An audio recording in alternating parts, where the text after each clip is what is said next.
Hello, greetings. I have a thought to share, something to pray about, something to think about. When the Pharisees and the Sadducees, they asked Jesus, "Who gave you the authority to do all these things?" And Jesus answered them with another question. John the Baptist, did he come of man or did he come of God?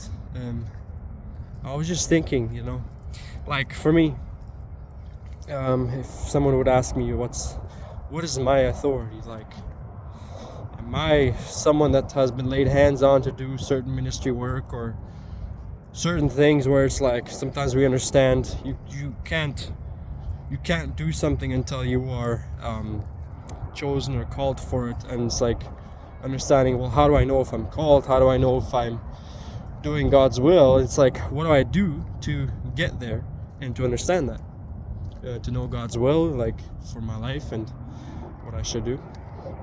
Here's another way to look at it. Who is your neighbor? So say, for example, going out and sharing the gospel and talking to people about Jesus, ministering to people.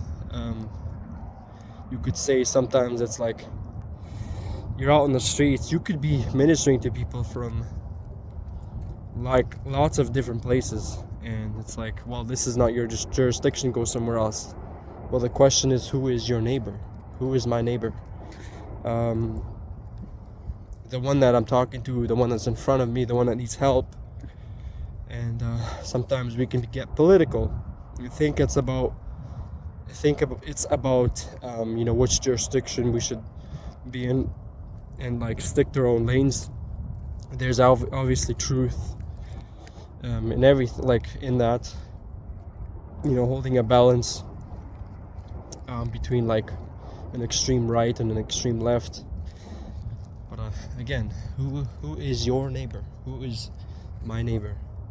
When I'm going out and I'm talking to people, am I seeing them as my neighbor? The one that is directly in front of me, the one that I'm seeing, that is, a human being in front of me that I'm in contact with. Just something to think about, like, and ask yourself, who is my neighbor?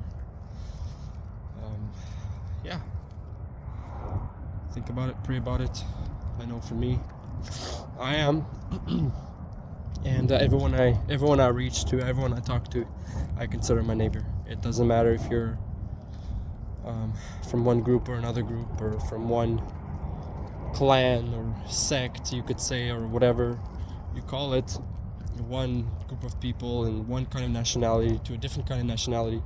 Jesus doesn't look at all that, because even his example of the neighbor, he asked his disciples in the parable he was using, it was about the Samaritan, and the Samaritan was the one that helped. The Pharisee didn't help, the Sadducee didn't help. It was a Samaritan who was an outsider. So it's not about the background, it's not about blood relations or anything like that, language even. Your neighbor is the one in front of you. Your neighbor is the one you come across, the one that you can help. And let yourself be challenged to know who God can when God gives people across your path, that you be challenged and understand what is in your ability to help them, what is in your sphere of, like, your tool belt that you can use to help them, and don't use excuses. That's the one thing I'm trying to learn, is not to use excuses, because the Samaritan had every excuse not to help, whereas the Sadducee and the Pharisee,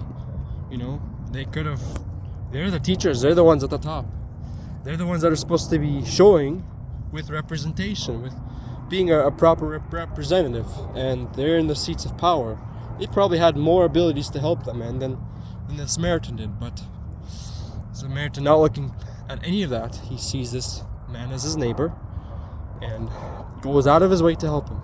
So bless you all in Jesus' name. I hope this encourages somebody. Yeah, be the light.